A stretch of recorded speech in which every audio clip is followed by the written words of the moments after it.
Masiglang sinalubong pasado alas 11 kagabi ng Enero 26 ng mga SB19 fans so 18 ang kantang ID na collaboration song ng Japanese rapper na si Sky High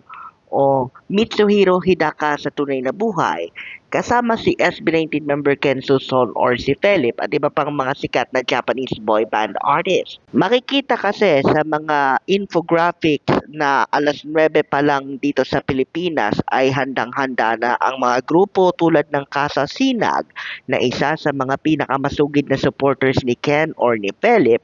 para hintayin ang pagtugtog ng hating gabi para lamang mapakinggan ang hip-hop anthem na ID. Pangunahing naging platforms dyan ang Stationhead na isang exclusive lamang na app sa mga iPhone users at umabot din ng daan-daang libo ang mga nakisaya upang batiin uli ng omedeto gozaimasu or congratulations ang tubong Pagadian City na SB19 member para sa naging accomplishment at isa na namang collaboration in the land of the rising sun. Ang ID na produced ng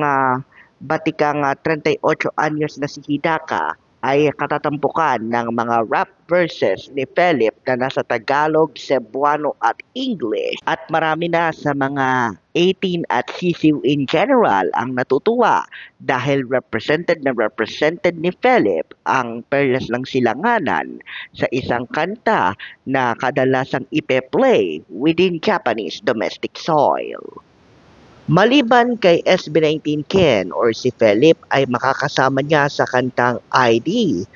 sina Ryoki ng Japanese boy band na BE:FIRST, si Ryuki ng grupong Mazel at si Jimmy ng Psychic Fever.